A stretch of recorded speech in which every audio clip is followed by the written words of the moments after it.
Hello అండి, welcome back to విద్యా stitching and family vlogs. ఇవాళ వచ్చేసి నేను మీకు ఒక వంట రెసిపీని అయితే చూపించబోతున్నాను. యాక్చువల్లీ ఇది నేను చేయట్లేదు, మా అమ్మ చేస్తుంది.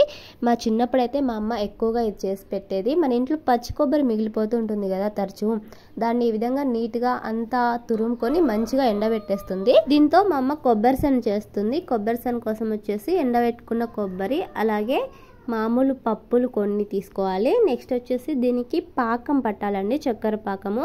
ఒక 2 గ్లాసులు చక్కెర వేసుకొని అందులో కొద్దిగా వాటర్ వేసుకొని మనం స్టవ్ మీద పెట్టుకోవాలి. చక్కెర అంతా కరిగిపోయేంత వరకు మంచిగా ఈ విధంగా కలబెడుతూ ఉండాలి. అలాగే మరో పక్కన ఇంకొక ప్లేట్లో కొద్దిగా నెయ్యి వేసుకొని ప్లేట్ అంతా స్ప్రెడ్ చేసి, నెయ్యి వేయడం వల్ల ఏంటంటే మనకి కొబ్బరి సెన్ అనేది ఇందులో అంటుకుపోకుండా ఉంటుంది.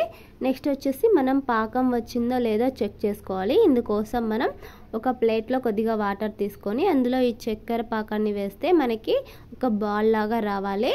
ఈ విధంగా ఒక బాల్ లాగా వచ్చిన తర్వాత మనకి పర్ఫెక్ట్ పాకం వచ్చినట్టు. అప్పుడు ఇందులో మనం ఎండబెట్టుకున్న కొబ్బరి పప్పులు వేసేసుకొని మంచిగా ఈ విధంగా కలబెట్టుకోవాలి. ఇప్పుడు వచ్చేసి ఈ మిశ్రమాన్ని అంతా మనం నెయ్యి వేసి పెట్టుకున్నాం కదా, ఆ ప్లేట్లోకి ఇలా సర్వ్ చేసుకోవాలి. ఇప్పుడు ఇది కొద్దిగా చల్లారిన తర్వాత పూర్తిగా డ్రై అవ్వకముందే మనం దీన్ని పీసెస్ లాగా కట్ చేసుకోవాలి. లేకపోతే ఇదంతా పొడి పొడిగా అయిపోతుంది, మనకి పీసెస్ లాగా రాదు. మేము ఇది చాలా ఇష్టంగా తినేవాళ్ళం మా చిన్నప్పుడు. మీరు కూడా ఒకసారి తప్పకుండా ట్రై చేయండి. ఎలా వచ్చిందో కామెంట్ చేయండి. Thank you for watching.